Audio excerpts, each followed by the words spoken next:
The diner's neon sign buzzed faintly, its red glow flickering over the empty parking lot as Mara Tate locked the door behind her. Her shift had stretched past midnight, thanks to a rowdy group of truckers who'd lingered over coffee and a sink full of dishes that wouldn't wash themselves. Her sneakers were worn thin, her apron still tied loosely around her waist, smelling of fryer grease and syrup. Blackthorn was a small town, nestled in a valley where the mountains loomed like silent giants, and at this hour, it was dead quiet. The main street stretched before her, lined with darkened storefronts and street lights that cast weak pools of light. Mar zipped her jacket against the October chill, her breath puffing in the air, and started the 2-mile walk to her apartment. She didn't have a care, a waitress tips didn't stretch that far, but she'd made this trek 100 times. Tonight, though, the air felt heavier, the shadows sharper, like the town was watching her. Mara was no stranger to tough nights.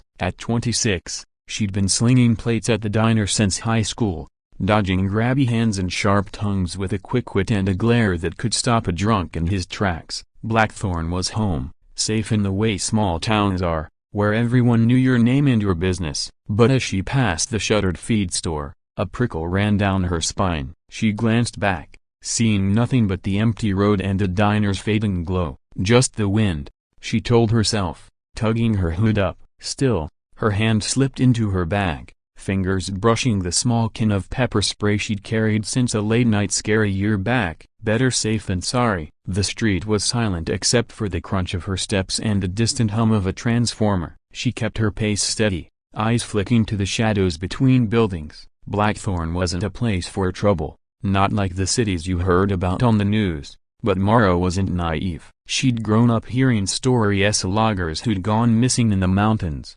rumors of smugglers using the old trails. She shook it off, focusing on the street light at the next corner, its buzz a small comfort in the dark. Then she heard Ida, a faint scuff, like boots on gravel, coming from the alley to her right. Her heart stuttered, but she kept walking, ears straining. It could be a cat, a raccoon, anything. Blackthorn was full of noises at night, but the sound came again, closer, deliberate. She quickened her pace, her bag bouncing against her hip, and risked a glance over her shoulder. A figure moved in the shadows, and tall, broad, slipping between the hardware store and the barber shop. Her stomach tightened. She turned down a side street, hoping to lose whoever it was in the warren of alleys that crisscrossed the old part of town. The footsteps followed, faster now, no longer trying to hide. Mara's breath hitched as she broke into a jog. The alley was narrow, hemmed by brick walls and overflowing dumpsters, the air thick with the stench of rotting food. She cursed herself for leaving the main road, but there was no going back now. Her sneakers slapped the pavement, the sound echoing like a drum in the quiet. She clutched the pepper spray, her thumb on the trigger, ready to spin and fire if she had to. The footsteps were closer, heavy and purposeful, matching her pace. She reached the end of the alley, where it spilled onto a dimly lit street, and stole a look back. The figure was clearer now, a man in a dark jacket, hood up, his face hidden but his stride relentless. He was gaining. "Hey!" Mara shouted, her voice sharper than she felt. "Leave me alone." She raised the pepper spray, hoping the threat would stop him, but he didn't slow, and before she could react, he was on her, his hand closing around her arm like a steel trap. She gasped, her body tensing to fight, but he leaned in, his breath hot against her ear. "Walk faster," he growled, his voice low and rough, like he'd smoked a pack a day for years. Mara's heart slammed against her ribs. She tried to pull free, but his grip was unyielding, dragging her forward. "Let go," she snapped, her voice cracking with fear and fury. She swung the pepper spray, but he caught her wrist, pinning it without effort. His eyes, shadowed under the hood, weren't on her, they were scanning the street behind them, wild and alert. "Keep moving," he said, his tone urgent, not cruel. There was something off about it, something that didn't match the threat of his hold. Mara stumbled along, her sneakers scraping, her mind racing. She didn't know if he was a mugger, a creep, or something worse, but the way he kept glancing back made her think he was running from something too. Then she heard another set of footsteps, lighter but faster, coming from the alley they'd left. Her blood ran cold. There was someone else out there, Someone this man was afraid of. She didn't know what was happening, but she was caught in it now, her arm still locked in his grip as he pulled her toward a side street that led to the old lumber mill. "Who's back there?" she hissed, trying to keep her voice steady. "Trouble," he muttered, his eyes flicking to hers for a split second. "Don't fight me, or we're both dead." Mara's throat tightened. She wanted to scream, to break free and run, but the street was empty, and the second set of footsteps was getting louder. She had no choice but to move, her legs shaky as they ducked into the mill's shadow. The yard was a graveyard of rusted machinery and rotting crates, the air thick with damp wood and decay. The man guided her behind a stack of pallets, his grip loosening but not letting go. He pushed her down into a crouch, his body tense beside her. "Stay quiet," he whispered, his eyes locked on the street they'd come from. Mara's pulse thundered as she peered through a gap in the pallets. The second figure emerged from the alley, a man, leaner than the one holding her, moving with a predator's grace. He paused, scanning the dark, and Mara caught a glimpse of his fascia, pale, sharp,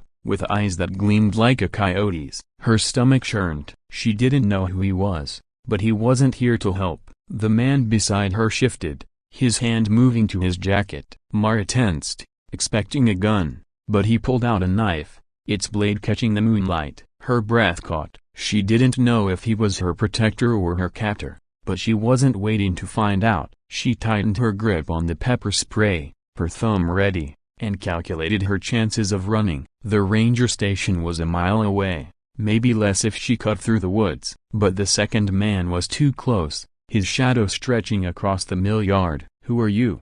she whispered, her voice barely audible. "What's going on?" He glanced at her, his face half hidden but his eyes sharp. "Name's California." "And you're Mara Tate. I know you from the diner." Her heart skipped. "How do you know my name?" "Small town," he said, but his tone was cagey, and he turned back to the shadows. "You were in the wrong place tonight. I'm trying to keep you alive." "Alive?"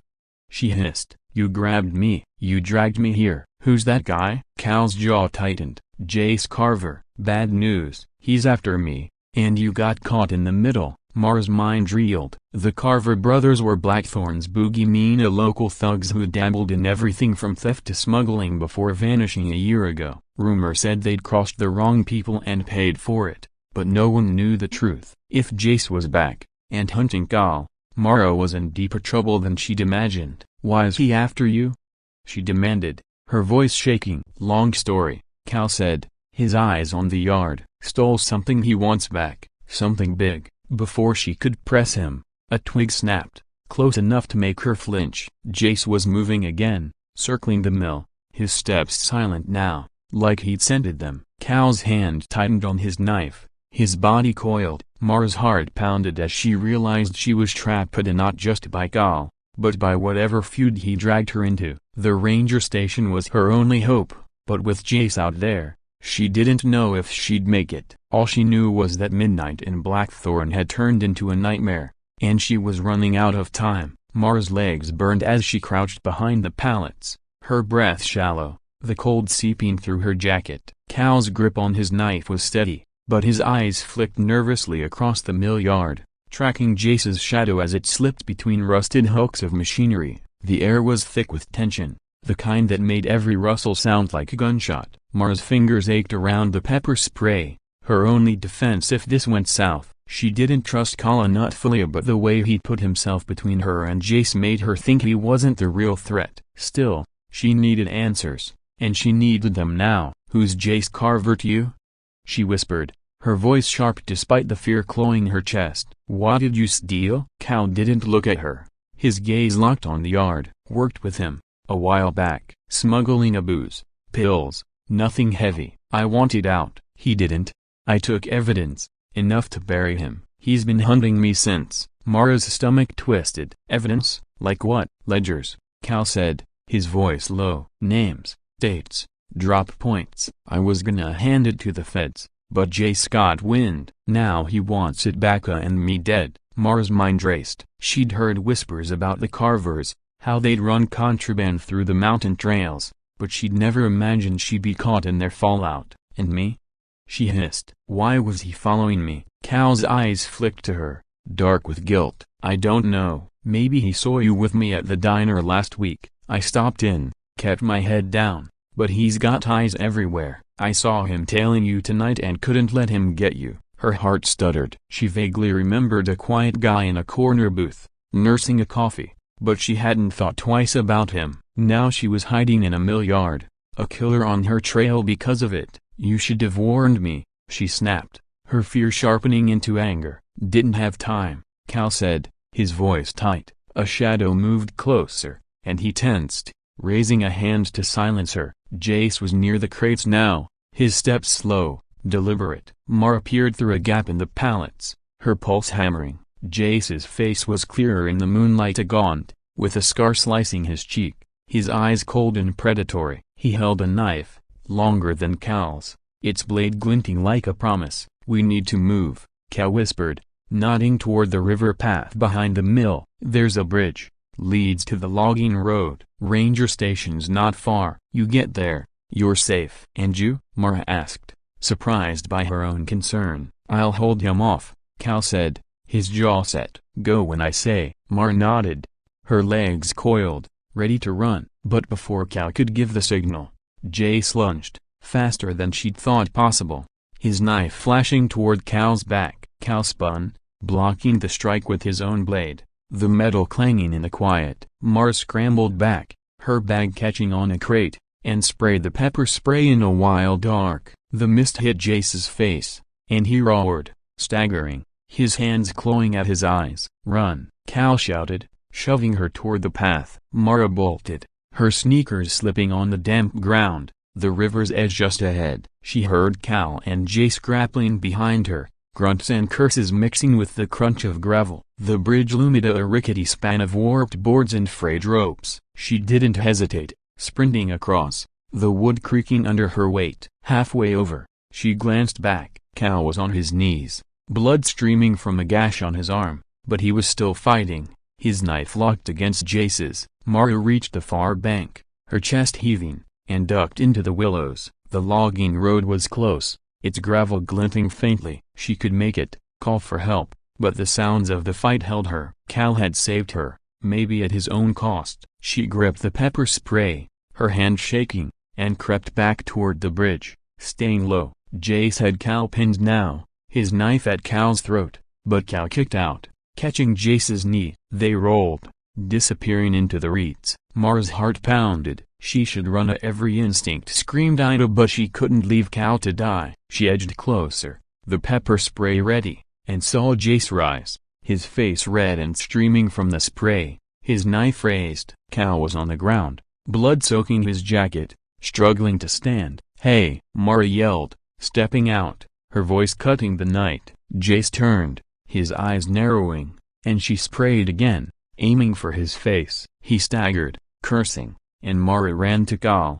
hauling him up. "Move!" she hissed, dragging him toward the logging road. He stumbled, leaning on her, his breath ragged. They reached the ranger station, a dark shape against the trees, and Mara pounded on the door. No answer. The place was empty, but the lock was flimsy. She kicked it open, pulling Cal inside. He slumped against the wall, blood dripping onto the floor. Outside, Jace's footsteps echoed, slower now, but coming closer. Mara barred the door with a chair, her hands trembling. "You're gonna tell me everything," she said, glaring at California. "But first, we survive." He nodded, pain etching his face. "Deal." Jace's shadow passed the window, and Mara's heart raced. They were safe for now, but the night wasn't over, and Jace wasn't done.